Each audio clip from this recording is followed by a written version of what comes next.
Eldara Producciones de casas coloniales presenta callejones de mágico esplendor, bañadas de canciones de barrio que en barrio. Ruiseñores en dulces serenatas brindaron a su amor.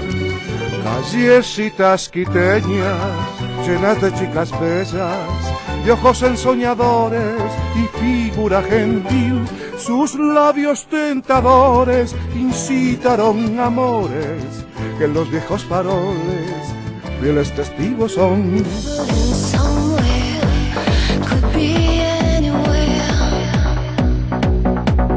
Jamás en la vida hay que tratar de poner o tapar el sol con un dedo, imposible. Al contrario, hay que poner el dedo en la llaga. Y hay que ser práctico y hay que ser real.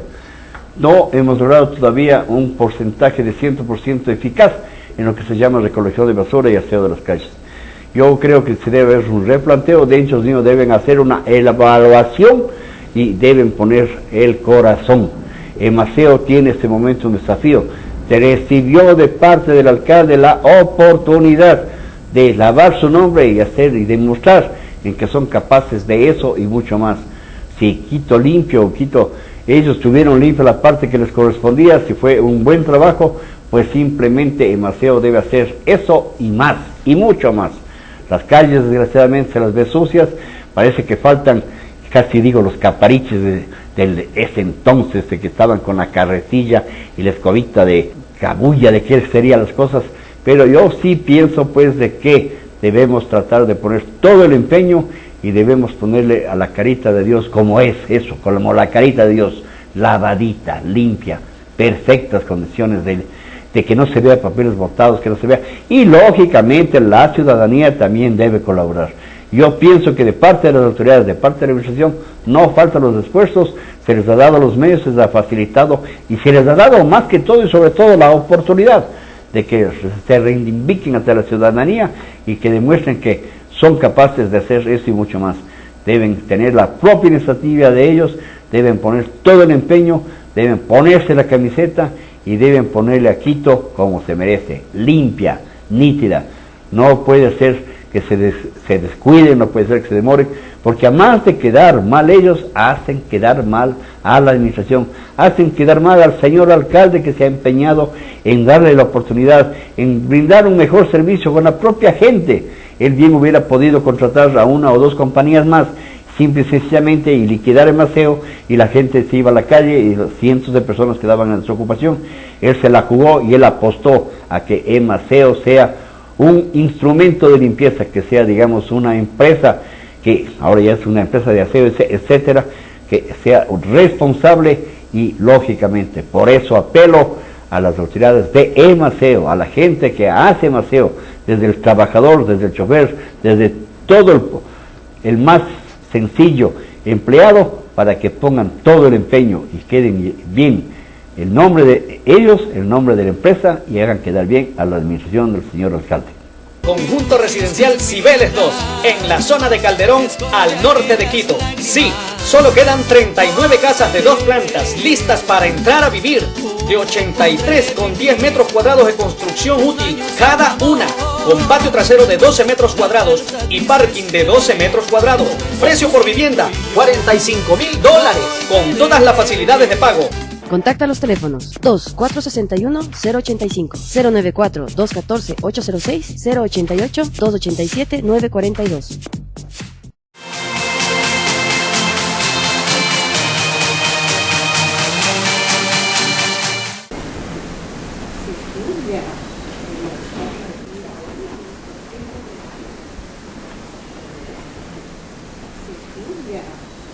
A comienzos del siglo XVIII, el rey de España se da cuenta del retraso que se estaba viviendo en comparación a Francia e Inglaterra.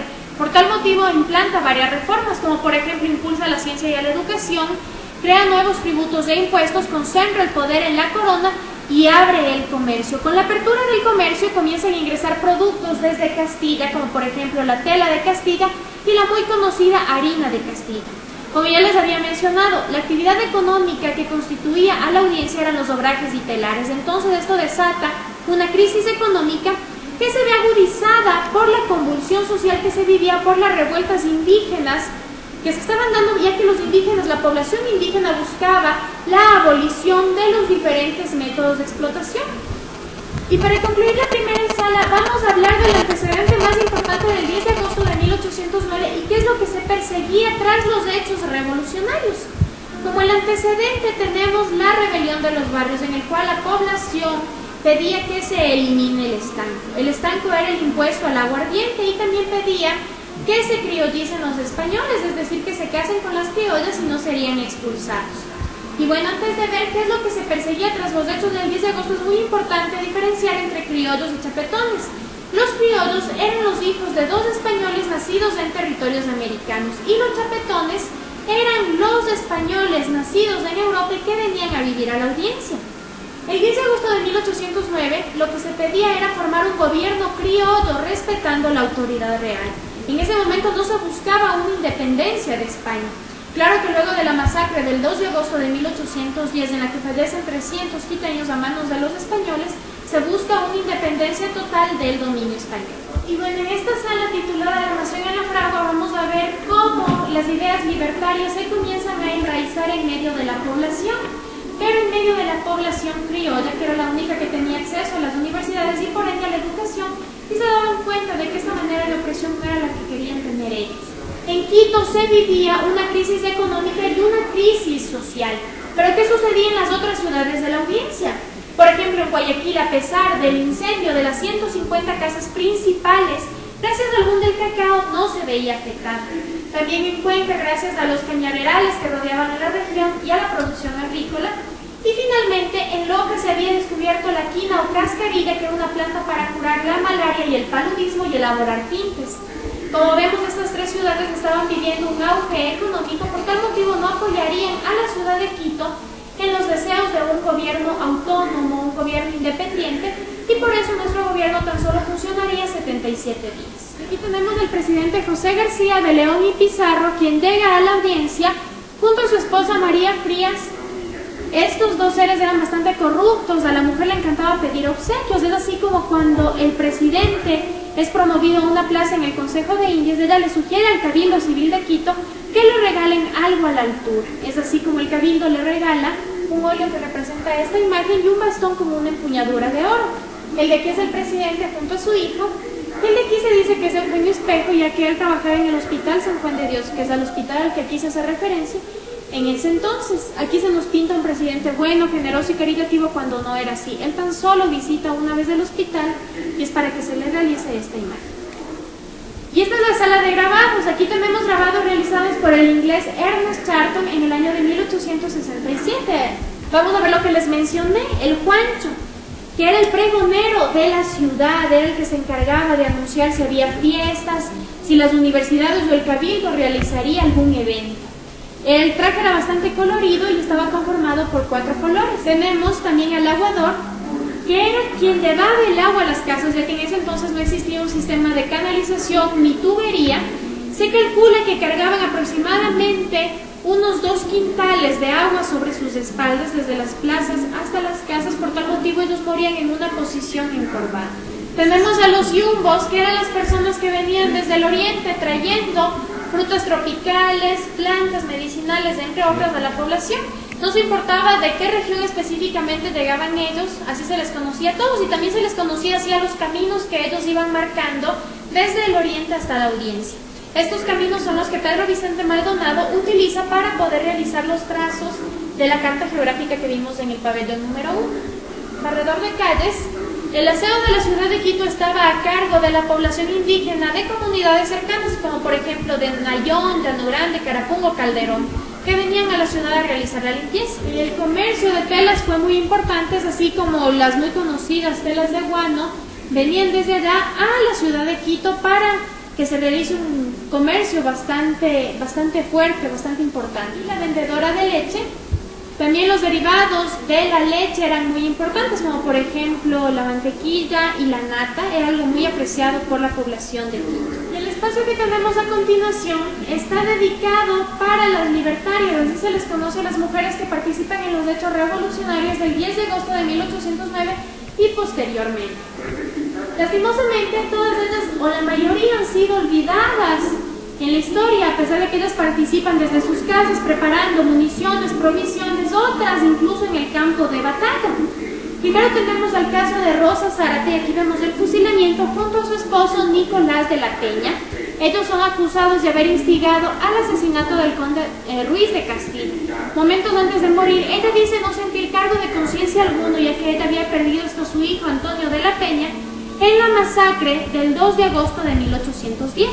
Conjunto residencial Cibeles 2, en la zona de Calderón, al norte de Quito. Sí, solo quedan 39 casas de 2 plantas listas para entrar a vivir, de 83 con 10 metros cuadrados de construcción útil cada una, con patio trasero de 12 metros cuadrados y parking de 12 metros cuadrados. Precio por vivienda, $45.000, con todas las facilidades de pago. Contacta los teléfonos 2461-085, 094-214-806, 088-287-942.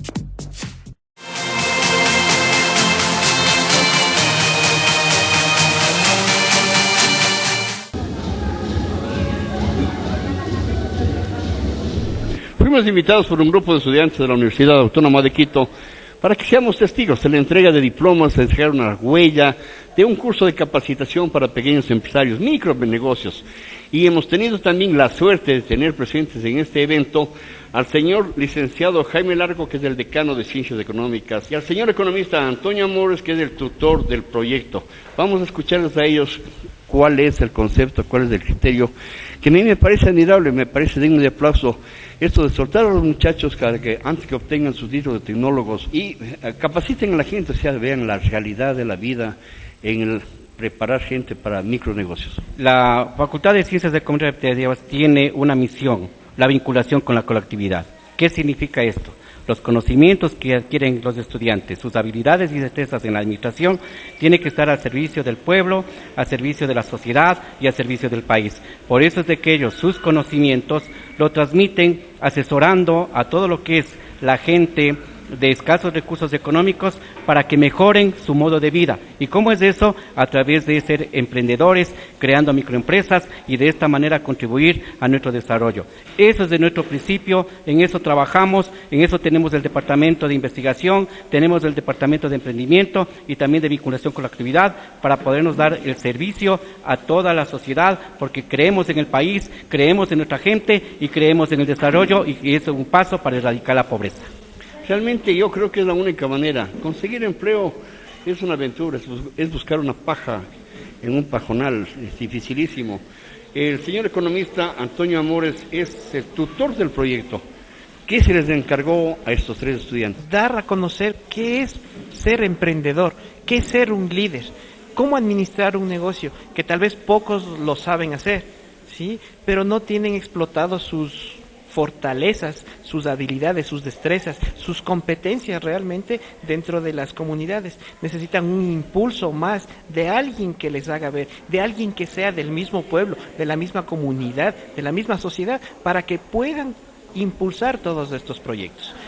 El fundamento o la iniciativa que se les dio es que ellos se relacionen con la demás gente, que se relacionen socialmente con los demás, que vean cómo es un mundo dentro de los barrios, dentro de las comunidades, para que puedan ayudar a nuestra sociedad a engrandecer más de este país. Esto radica en que es un proyecto sustentable, que perdure en el tiempo, que con las capacitaciones que han recibido los padres de familia puedan también ellos recopilar o dar información a sus hijos con respecto a ser emprendedores, a ser líderes. Recordemos siempre que el líder nace. Somos líderes todos en potencia, totalmente líderes, que lo hemos ido perdiendo en el tiempo por muchos aspectos sociales, pero hoy en día estamos en un siglo XXI en la cual necesitamos que todos los niños, todas las personas sean líderes para tener en cuenta y poner sus propios negocios, enfrentar la vida de otra forma, ¿no?